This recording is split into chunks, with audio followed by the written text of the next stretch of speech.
बातमी नाशिकमधली आहे। नाशिकमधील बहुराष्ट्रीय कंपनीतील धर्मांतर रॅकेट प्रकरणामध्ये 4 आरोपींच्या पोलीस कोठडीत वाढ करण्यात आली आहे। या प्रकरणामध्ये सुनावणी दरम्यान 2 महत्त्वाच्या गोष्टी समोर आल्या। पहिली गोष्ट म्हणजे आरोपींनी पीडितेला गुंगीची औषधं दिल्याचा आरोप सरकारी वकिलांकडून करण्यात आला आहे। ही कुठली औषधं होती याचा तपास सध्या सुरू आहे।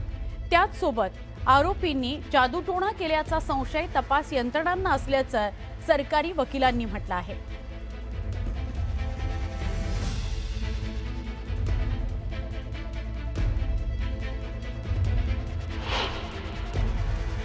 हे गुंगीकारक जे औषध दिले गेले त्याचा सोर्स काय आहे, त्याचं इंटॉक्सिकेशन कसं केलं गेले, ते कुठून आणले गेले याबाबतची कलम लावली। जादूटोण्याच्या अनुषंगाने हे सगळं झालं। याच्यात जादूटोण्याचं अजून तर काही आले नाही, पण प्रायमा फेसी काही ब्लॅक मॅजिक करण्याचा प्रकार आहे असं दिसतंय। तर तो तपास अतिशय प्राथमिक स्टेजला आहे।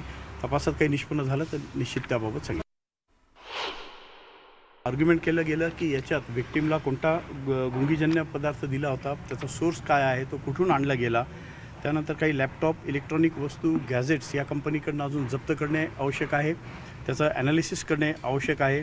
त्यानंतर CPU, कीबोर्ड्स, कॉम्प्युटरची web history, search history, social media application, password इत्यादी हस्तगत करण्यात आलेले। त्याचा सखोल तपासासाठी आरोपीची आणखीन कस्टडीची आवश्यकता आहे। तसंच बँक स्टेटमेंट व अन्य निष्पन्न झालेल्या बाबींबाबत आरोपींकडे सखोल तपास करणे आवश्यक आहे।